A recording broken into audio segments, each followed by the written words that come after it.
Welcome YouTubes, this is Necroarcanist XIII in association with Banner 1569, bringing you next chapter in Book 1 in the Crusade Chronicles, Hell's Crusade. If you have not yet watched chapters 1 through 7, then do so now to avoid spoilers.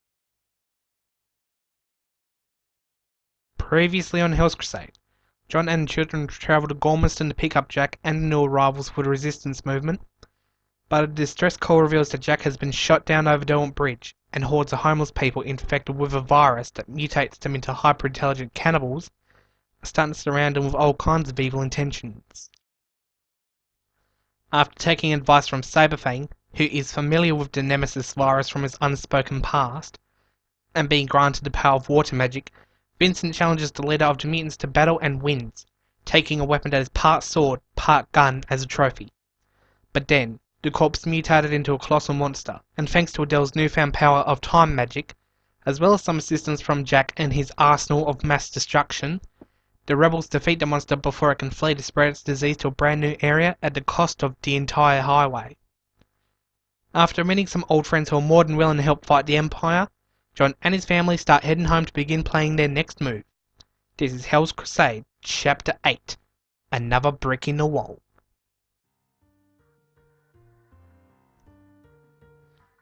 Flying just over the new base, Jack opened the airlock. "Nice job on the base," he said. "I'll be back to check it out once I finish off all my assignments." John nodded. "See you, Jack," he said. John then turned to the kids. "Vincent, make sure Stan and Ethan get to the ground safely. I'll get the car down. Jack, in 10 seconds, drop the car. I'll deal with it." "Got it," replied Jack. Vincent grabbed Stan and Ethan by the waist, holding them kicking and screaming under his arms, and leapt out of the plane, gliding down to safety on his wings. Saberfang was next, but as he had no wings, he used his magic to create a temporary pair that sprouted out of his back. He took a running leap out of the jet plane, followed by Raziel, Adele, and Dante. John was last, and he bid farewell once more before he jumped out of the door. As Jack closed the door, John latched onto various objects on the underside of the plane until he had reached the car. He then ducked under it and grabbed on. When the crane released its grip, John opened his wings to slow his descent, but he was still falling at a fair speed, landing on the ground with enough force to crack the pavement. He strained under the weight of the car. Luckily, he managed to put it down before he had suffered any injuries. John then jumped into the driver's seat and started up the car, driving it into the garage. Everybody else just walked inside, where they were greeted by Luke and Brian, as Bailey had already left. Knowing that there was nobody else to wait on, John allowed Stan and Ethan to get settled in before he explained the next stage of his master plan. "It seems everyone's here now," he said. "Before we go take on the government, I need to make sure you're prepared for battle. I've never attempted to infuse my powers into a lot of people at once, and even doing it with one person brings a degree of mental fatigue, so I don't know how it's going to tax me to ensure that everybody gains at least something." John bade Raziel, Dante, Vincent, Adele and Saberfang to stand away, while Brian, Luke, Stan and Ethan lined up at each other's side. John held a scythe out in front of him and began spinning it around his head slowly. A multicoloured glow started to emit from the orb embedded in the top, and John started picking up speed.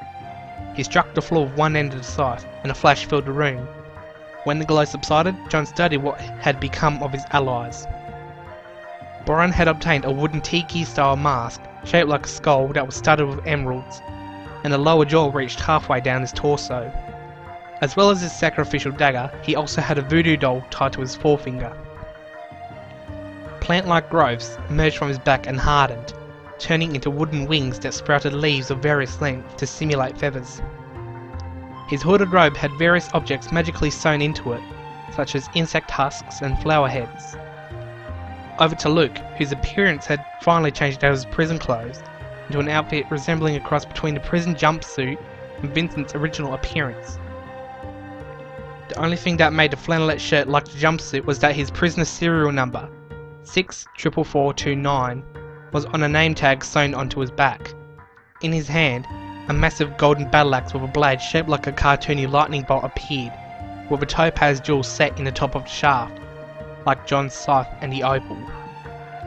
Covering his face was a bandana over the mouth, and the patterning resembled something that a gangster would wear, and he had an eye mask shaped like a highwayman's. His afro also had a specialised fork-shaped comb embedded in the left side. Stan's appearance had changed the most radically, as he was now wearing a butcher's apron sewn of human skin, and he was wearing a giant, rusted, rune-engraved helmet shaped like a pyramid, with the sides aligned with Stan's facing. Between the eye holes of the helmet was a clear stone with red streaks within, like blood vessels. At random intervals, random streaks would pulsate and flash. Iron claws appeared in Stan's hands, the left claw having a single massive blade shaped like a kitchen knife, and the right claw having 3 long, thin blades. His breathing was distorted through the helmet, as if he was breathing through a gas mask. Everybody then turned to Ethan, who had not changed at all, much to his dismay. "Weird," said John. "Hang on, I'll give it another shot. As I said, don't really know how this fucking works." John charged the infusion spell again and blasted Ethan with full force of the energy, but to no avail. "Oh man," said Ethan, "if I can't use magic, then what can I do?" John tried to think of something, anything to say to make Ethan feel better. "Well, you could go undercover and wander around town collecting information," he eventually said. Ethan shook his head. "Come on man, this is ridiculous. I busted my ass coming all the way down here just for nothing. Forget this. I'm going back to the States, at least I had a life." "Oh come on Ethan." "Fuck this shit, I'm out," said Ethan as he stormed out of the house. John then sighed and sat down in his chair, burying his face in the palm of his hands. "Well, that was a disaster," he said. "Tell me about it," said Stan. "Ethan's been nothing but fun in school. Now he's just depressed. He just takes the worst out of everything. We'll see if he comes round. Still, we're gonna need an informant." Dante then voiced his opinion. "Well, a lot of soldiers frequent the pub off duty. Brian can get them loose and juiced and ready to talk about what they're doing." Everybody then looked at Brian. "Okay," he said, "but I'm really bad at persuasion, you know. Normally people talk me into doing stupid shit, like taking on the military with a stone knife and a wooden shield to wear on my face. And whatever this is." Raziel studied the doll carefully. "It's a mojo," he said, "often used by witch doctors." "Oh yeah, actually I remember now. I once did a research assignment on voodoo when I was in college. Eventually gained a witch doctorate from the university." "Ah, that's not actually true," commented John. "That's a pun we came up with. Perhaps your powers are spiritually nature-based." "Well, Bob's obviously lightning-based," added Dante. "The axe is a dead giveaway." "Makes sense," said Luke. "Women get quite a shock in bed with me." John started laughing. "I know. A couple of friends of the missus ran away in terror after a night with you. Said there were cockroaches hiding in the bed." Luke began blushing with embarrassment. Hey, just to set the record, I had a sick day at work, couldn't afford bug spray." John tried to change the subject. "Back to the task at hand. I got no idea what Stan's powers are going to be, and he's freaking me out with the way he's staring through that fucking mask." "Well, I can't see a damn thing," said Stan. "It's too bloody bright." "I think that's because you're facing the lamp." "Oh, guess I gotta get used to this thing, eh?" "Hang on, I might be able to figure out what your powers are. Based on your outfit, I doubt they're gonna be friggin' pretty." John got up and searched behind the bar. It's gotta be here somewhere. Where the fucking... there it is. John pulled out a massive book as thick as his head and placed it on the counter. "I've been writing this book for 10 years, he said, detailing everything supernatural I've encountered and researched. Through the pages of the book, it appeared that John had used colour-coded tabs to mark different sections. He turned to the pages marked with a green tab and carefully searched for the chapter. Let's see, here we go. Sanguimancers, or blood scribes, are powerful warriors who use blood to achieve their own ends, sacrificing varying amounts of blood, whether it be their own or their victims. Their abilities range from curses and pacts to using blood as a weapon, stealing the life force of the enemy, or even altering the body chemistry of the targeted victim. Note that a blood scribe uses up a lot of blood if using their abilities, and there are many ways to sustain this valuable source of energy. Aztec priests sacrifice prisoners by the thousands as a gift to the gods in turn for holy blessings. Dark cultists use blood to reinforce a curse or to receive blessings. Legend even foretells of a magic seal that allows the bearer's blood to regenerate at an astonishing rate, making it almost impossible to bleed out from fatal damage. Sanglemances are normally aligned with unholy forces though, but a few have used the power to punish and torture sinners who have committed unspeakable acts upon their fellow man. One myth tells of a sorcerer who cut a woman's eyes and forced her to cry into a lake until it was red, at which point the woman had bled to death and fallen into the lake, and her corpse polluted the water and turned black, and it eventually became known as the Sea of Black Tears, and it was intended to be used as a nexus of demonic energies. The sorcerer made a pact with Satan that allowed him to be reborn into a different body every time he died, until he had butchered 666 souls, at which point he would turn into a demon lord ranking among the princes of hell. Stan began shuddering at the thought. A massive lake of blood, a tortured chick, and a near immortal serial killer? He asked. It's like something Freddy Krueger would have nightmares about. Luckily, Stan, you're a good bloke, so you're going to butcher only those who are degrading the meaning of human society. Problem is, where to start? At that moment, an air raid siren blared in the distance, followed by gunfire. Everybody ran outside and saw Mountain Heights just down the road, which had been transformed into a fortress like the prison where Luke had been kept. A child had tried to escape, but their legs had been shot off. John began pointing his fingers out like laser beams, waving them around randomly for a few seconds before placing his forefingers together and shouting in a robotic voice, "Target acquired." Raziel then shook his head disappointedly. "The long search is over," he muttered. At that moment, Jack parachuted down from out of nowhere, while breakdancing in midair. "I thought you had assignments," cried out John. "Already finished," said Jack. Cut the brakes of the guy blackmailing Mafia's car and rigged it to explode when the airbag ran off. He was drink driving and crashed into a fuel truck driven by the protected girl's father. Apparently he took the job to afford plane tickets to Australia. Apparently he's a friend of the Emperor's in college and wanted his assistance finding his daughter. Nice one. So where's Ethan and Stan?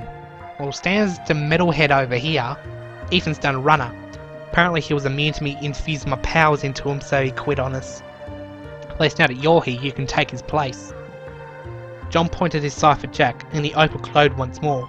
"This is gonna sting a bit," said John, as he fired a ray of energy that threw Jack to the ground in a flash of brown light. When the light died away, Jack was now holding a massive sword shaped like a meat cleaver. The blade was as long as Jack was tall, and only very nearly as wide. And Jack used it to help himself up before he examined the sword. "Amazing," he said. "Wonder what my powers are." John shrugged his shoulders. "Well, to me that sword looks pretty robotic in nature. I reckon your powers have something to do with technology." Jack swung the massive sword around in mid-air, and then suddenly the blade opened up into a wide metal pipe. "What the hell?" asked Jack. "What?" replied John. "Well, I was just thinking. It's a nice sword, but it's a shame it's not a laser cannon. Then it turned into a fucking laser cannon. Wonder if I can turn it back into a sword."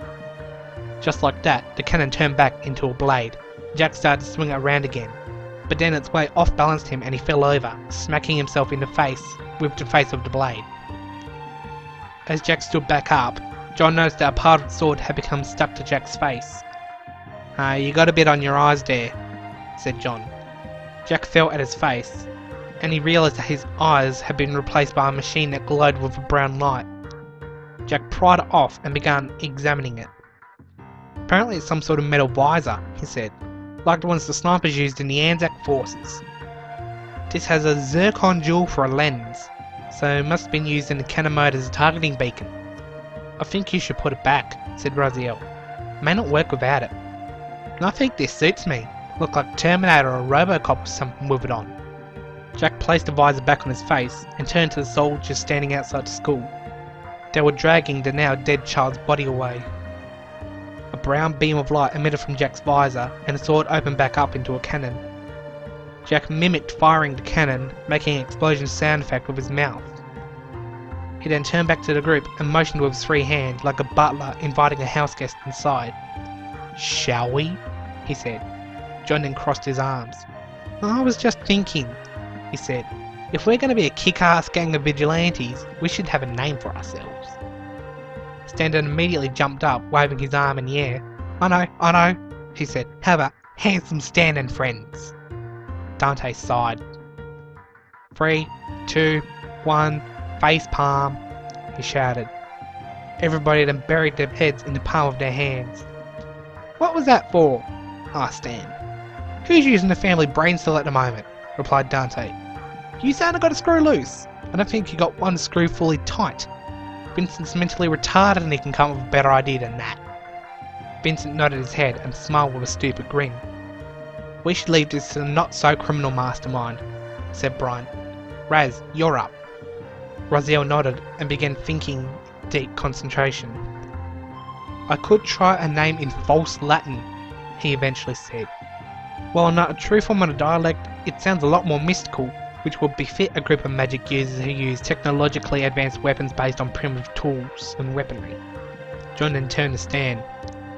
The kid's not even made a point yet and he's already got you there, he said. Raziel went quiet as he thought a little further. We could be called the Necroarcanist Sin Invitarum, which would translate to the Crusaders who invite death to the forces of evil. Raziel then bowed as he received a round of applause. Bit long though, commented Jack. Well, we could just abbreviate it to like the Necros or something, replied John. But now that that's out of the way, we can take down our first target, Mountain Heights Disciplinarian Institute, where their motto is, proudly traumatizing children into obedience since 2029. Brian sneered at John in a cynical tone. No, seriously, replied John. They put a big ass banner out at noon when they allow parents to sign their kids up. So what's the bloody point of traumatizing kids? Asked Stan. Well, I got no idea, but I also have a door-to-door schedule every Saturday. And they're fucking harassing me every time because my kids weren't enrolled. I have to send Sabfang out the front door to scare them off. Every now and again the guide I send around leaves with a leg missing. You think they'd be smart enough to learn by now. Either way, all I know is that the parents have promised that the kids will learn the skills required to make the Empire better for Australia. Judging from the screams I hear from the place most nights, I swear they're doing something fucking horrible to them. Now we move to liberate them. John then began marching down the road, humming to himself. Looking at each other and shrugging, everybody else quickly began following him. Mid-stride, Raziel noticed that the morale of the group was pretty low, and most of this was coming from one person. Are you okay, Adele? He asked. You seem really tense. I'm just a little worried, she replied. That's all. I don't believe you. If you have an emotional problem over this, you can tell me. I don't even like talking privately about myself. If you're scared or anything, it's okay to say so. I'm a bit nervous myself. We all are, commented John. But unless we want to continue living in a purgatory that we never deserved, this is something we have to do. Even poorly guarded places like this have strength in numbers, but in comparison of advantages, every one of us have our own secret weapons. John slowly held his arm out to signal everybody else to stop. What now? Asked Stan. Dante, said John. I need you to climb up the wall and see how many guards there are on the other side. How the hell am I supposed to do that without them noticing me? Replied Dante. I've seen you turn invisible before. That's not true invisibility, I just move faster than the human I can see. I just had little wisps of smoke for special effects. Didn't use it. You can run along the length of the wall and report everything you see, and if you really can run that fast, then you won't get noticed. Dante breathed deeply in concentration. Then suddenly, he rushed forward and disappeared, leaving the signature smoke behind. Only a few seconds had passed before he returned, slightly fatigued. Gotta be 1,000 of them, he said, and that's just the ones I saw outside. Got no idea just how many are in, but it's still a lot. They even got their own barracks built in the area where the old playgrounds used to be. They're gone completely. As I feared, said John. If we try to assault the gate head on, that watchtower's gonna alert the whole bloody lot of them. Now I've taken by surprise. That means you're gonna have to run back in, cut the power connect to the siren, then run back so we can take down the front guards with minimal risk. Once they're out of the way, we can knock the gate down, preferably with Jack's cannon, and lay waste to every armed soldier in sight. What about civilian casualties? Asked Brian. Well, we'll leave the fight outside then. Draw out the soldiers so they can't threaten and hurt anyone inside. If they try to take to the windows, Bob and Adele have the best precision with their ranged weapons. It might be possible for Raz or Dante to run up the wall and get them through the glass, but I have just one flaw with that plan, said Luke. I have a fear of getting shot at. Don't worry, said John. Them guards and their guns are low quality in the accuracy department. They ram the gun up your ass and pull the trigger, they still miss. Besides, we're superhumans now. If we do get hurt, it'll best still be a graze. Dante turned around and disappeared again, and the lights in the watchtower suddenly went out. Then the guards began turning on each other. Dude, who egged? Shouted one. Wasn't me, called another. You know I don't eat eggs, said a third. During the confusion, Dante's silhouette slipped in from out of nowhere and rushed past the guards, who immediately stopped yelling and stood still. Reappearing just in front of the Necros, Dante tapped his sword on the ground, then slowly at first but almost instantly, the soldiers fell apart into diced meat. Dante then turned to Jack and nodded before stepping out of the way. Jack stepped forward and pointed his sword at the gate, turning it into a laser cannon. Let's see what this baby can do, he said. A brown beam of light shot out of his visor, aiming straight at the door. A blue-white glow started to emerge from the barrel of the cannon, which in itself began to tremble with great force. I think it's putting in as much power as you let it, said Brian. Cut her off before she blows.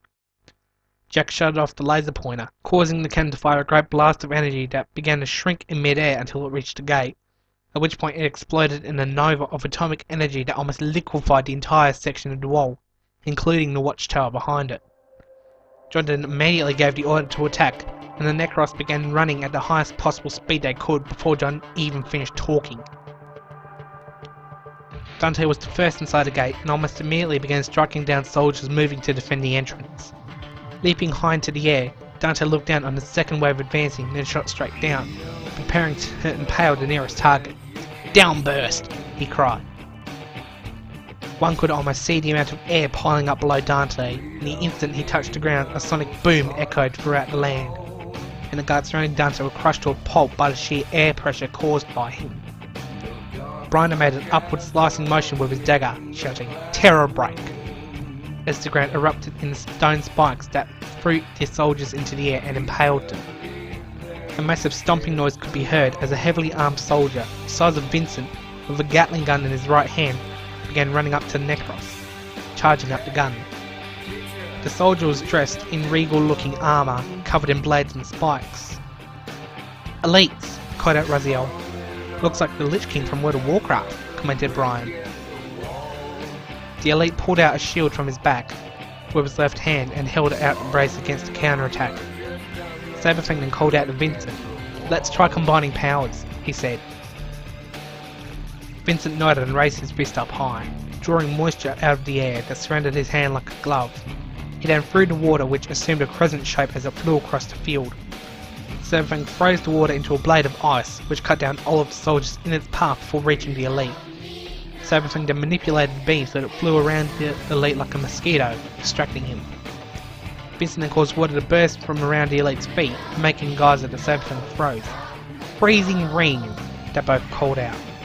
The dancing blade of ice then smacked straight into the frozen pillar, sundering it and causing millions of razor-sharp ice shards to fly everywhere, heavily injuring, if not killing, every soldier within a 50-metre radius. Another elite came charging out of the building, this time carrying a grenade launcher and had a platoon of soldiers at his side. "Let me show you my new trick," sneered Raziel as he connected the handles of his two blades together via an interlocking mechanism on the end of the handles. Then, holding one of the two handles, he began twirling the weapons above his head and then swung him as if he were throwing a fishing rod. The straighter blade that Raziel was not holding then flew across the sky, connected to its sister by an extremely long cord hidden in the handle, and grappled onto an elite shield. With one flick of the wrist, Raziel de-shielded the elite, throwing it away in mid-air, causing the blade to reel back in one move. Once the cord had retracted into the handles, Raziel then called out to Adele to gain her attention before he threw her the still connected blades.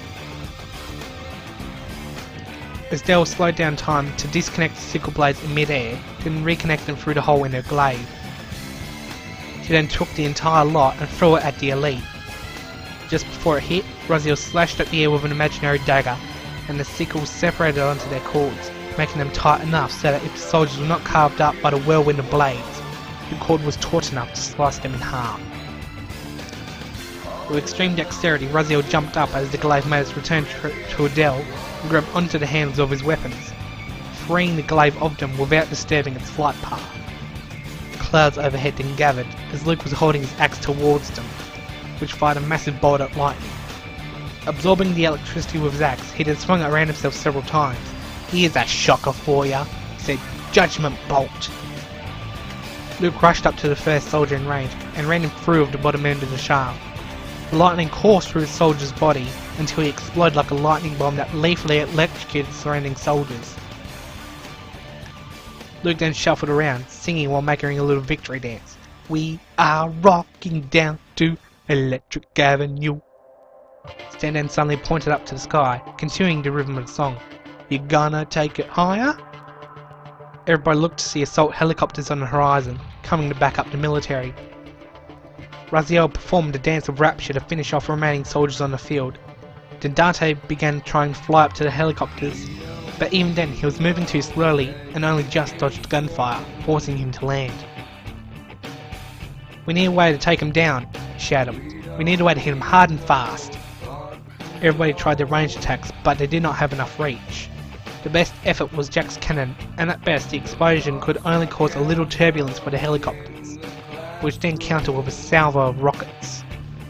Everybody scattered to avoid them, but then John noticed something. "Look out!" he shouted. "There's a Vincent about!"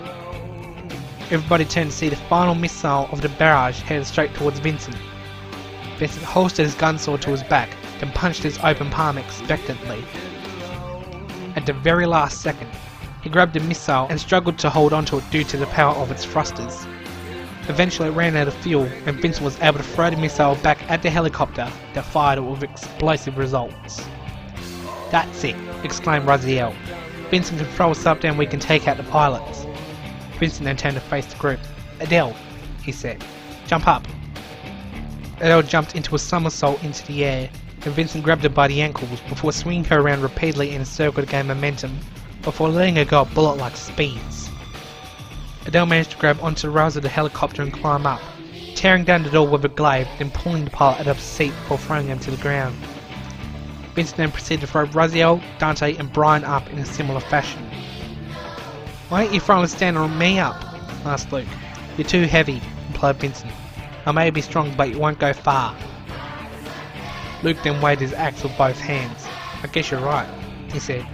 Stan walked up to Vincent and surveyed the brutal slaughter. "It's raining men," he said.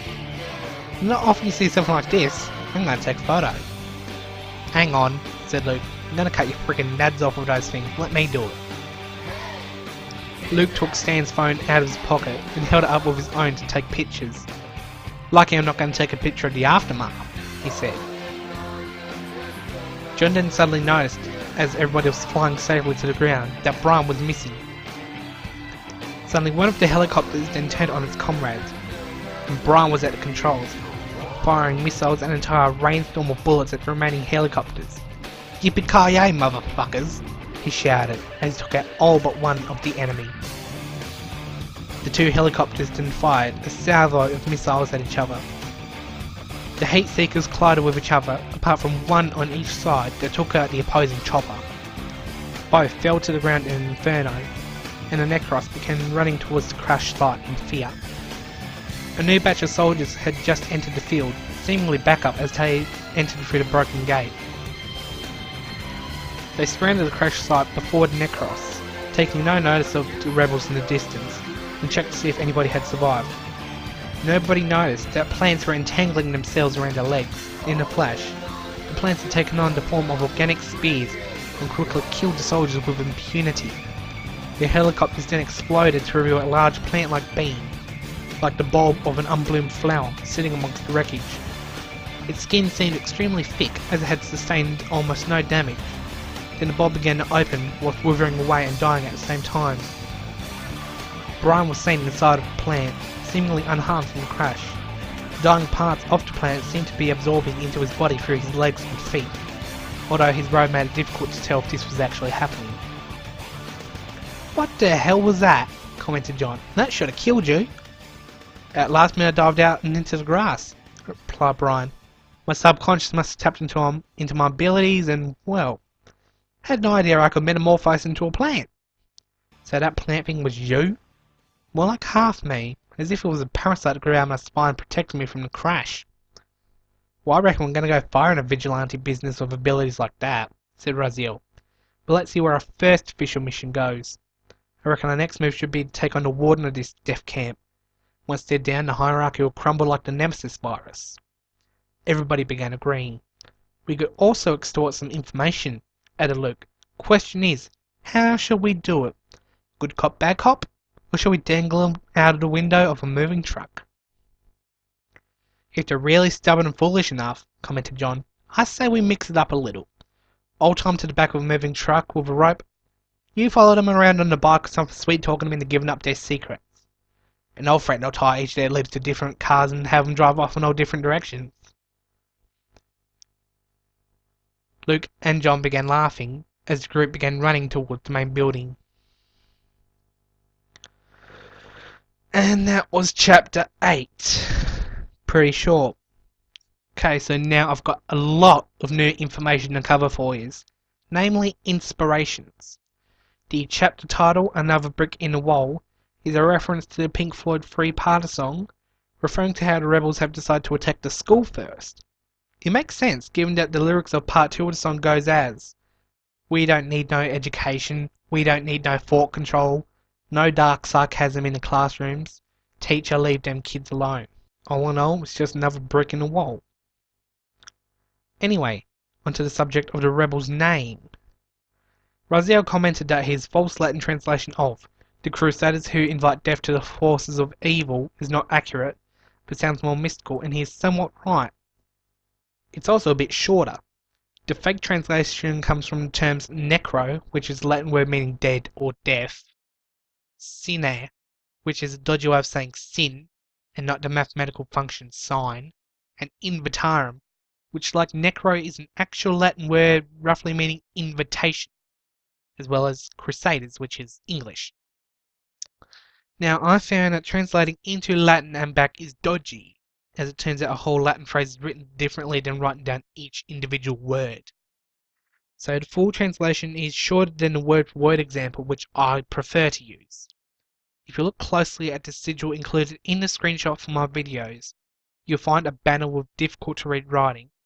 Since you can't read the small font and enlarging it will just blur it out, it actually reads Peregrinus qui invitarum nequite adviresque mali, which is the word-by-word translation compared to the official phrase Mortem autem crucis veni nequite.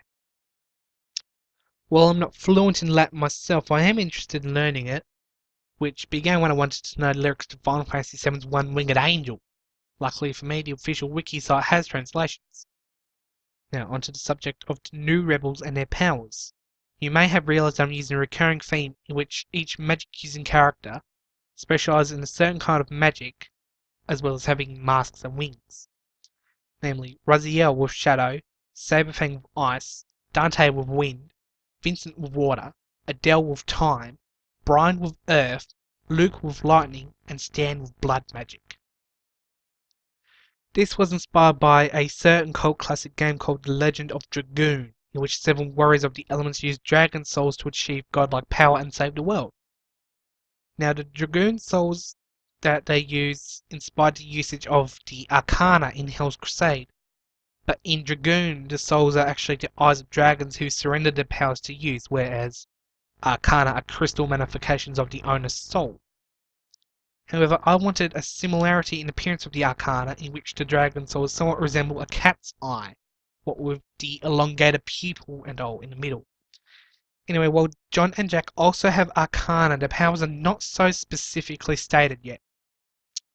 Although John is somewhat relatable to his title, the Arcanist, as in fantasy lore, Arcanists are masters of magic either forgotten or forbidden, because they are so old and powerful, hence their name, and because John's blood, as he has stated in chapter 3, is tainted by the spirit essence of Diablos, the demon whose Arcana rests within his heart, it will be fitting to say that John is a master of demon magic that one might say should be forbidden due to its sheer power. On the other hand, Jack's powers, as my concepts show, revolve around manipulating technology to his own desires, hence how he can transform his sword into a laser cannon just by wishing it. Speaking of which, Jack's appearance with that giant blade was inspired by Cloud Strife from Final Fantasy VII. Same guy I mentioned in Chapter 3 who was responsible for Vincent's hairdo. Other than that, Jack's character is more all original ideas. Although if you actually think about it, Jack being a CIA agent is somewhat relatable to the Turks in Final Fantasy VII as well. Just saying. Now Stan's bizarre outfit, you horror fans may have guessed that's inspired by the ever-famous Pyramid Head from the Silent Hill franchise, which fits the theme of him being able to use blood magic, but I've made a few tweaks just to keep it somewhat original. Namely how Stan's helmet sits with the sides being aligned with his body, whereas Pyramid Head's helmet sits diagonally, and the front side is a rather long point, whereas Stan's helmet is a normal pyramid. I think Masahiro Ito, I'm pretty sure that's his name, Pyramid Head's creator, gives the explanation for the reason why I wanted his monster's designs for Stan, and that is that the triangle has a lot of sharp points, which symbolise pain. However, I think the claws that Stan wields are a lot more painful than a four-sided spike. By the way, take into account that the fact of one of Stan's claws has 3 long blades, and the other a single massive blade shaped like a kitchen knife. That claw is another symbol tied to the Pyramid Head, and as he uses an oversized kitchen knife in the franchise, known as the Grand Knife. And I think that's all for Stan. No. Wait a minute, I just remembered. With the way that Stan's helmet is a regular pyramid, it actually references the torture device known as the Judas Chair. I'm not going to go into detail on that twisted little bastard. Look it up for yourself. Now, onto Luke. I think it will be interesting to give him the lightning element, namely so that he could have a golden axe, reference to the old video game series of the same name, because stereotypically rappers, which before Eminem were all black folk, often buy golden ornaments to show off their fortunes. So Luke has an axe of bling. Also, the way his face masks, namely the highwayman's eye mask and the gangster bandana around his mouth, fit a gangster bandit of some sort. Now, I'm not a racist person by nature, far from it, but Luke is designed to be a stereotypical character of sorts. Nothing personal, sorry if anybody's offended by my character designs. I mean, shit happens all the time. Just look at chicks who have got Bayonetta for being highly sexualized. And Lara Croft for that matter. But anyway, I think it would be an insult to make Luke's character completely different from his real life counterpart, because my mate is actually a little bit like that. Like, he acts all tough and gangstery, and when people piss him off, he does make out like a pretty badass criminal. Now, onto Cousin Brian. The idea of being a witch doctor actually comes from one of my most favourite gaming franchises from my childhood, Crash Bandicoot. Brian's witch doctor mask, as seen in his concept art from pretty much every episode since chapter 1, is similar to the character of Aku Aku, who is a voodoo spirit taking the form of a master offers guidance, wisdom, and protection to Crash. I also thought of Brian being a witch doctor because, not counting that he apparently studied it in college, it's no secret that voodoo practitioners make all sorts of medical salves and powders. Well, using alchemy to make drugs that turn people into zombie slaves is one thing. Throwing poisons together in a bowl is not much different from throwing herbs in a vat, fermenting them with yeast, and brewing beer, which ultimately makes the witch doctor gig an indirect reference to Brian's job as a barkeeper. Anyway, before I wrap up, one last thing I should mention is John's recollection of the Sea of Black Tears. This is a reference to Brutal Legend, a very good game by Double Fine Productions, starring popular names in rock music such as Jack Black from Tenacious D, Ozzy Osbourne from Black Sabbath, the late Lemmy Kilmister from Motorhead, Rob Halford from Judas Priest, and Lita Ford. Not sure what she's from, can't remember, but I know she did a song with Ozzy Osbourne. But anyway, well, I'm trying not to spoil too much for both Brutal Legend and Hell's Crusade.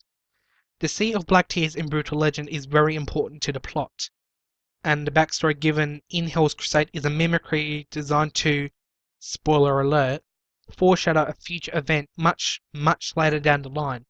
So while this is a minor spoiler, by the time I release the chapter that this foreshadows, you'll most likely have forgotten it anyway. Now, onto music credits. Very few here. When the rebels get back and John begins prepping them, Bluefields from Final Fantasy VIII begins playing, and when they march on Mountain Heights, Marilyn Manson's cover of Another Brick in the Wall Part 2 plays. Now I know this chapter is rather short, but next time on Hell's Crusade, when the Necros proceed into the interior of the school in an attempt to bring down those in charge, the terrified Adele is nervous about a deep, dark secret that will either give her the will to keep fighting or break her heart. But time is running short as the elites are closing in, and desperation to survive and protect the innocent will drive one of the three brothers to fight back in a jaw-dropping, awe-inspiring way. This is Necroarcanist XIII in association with Bandit 1569, signing off. Stay classy, YouTube.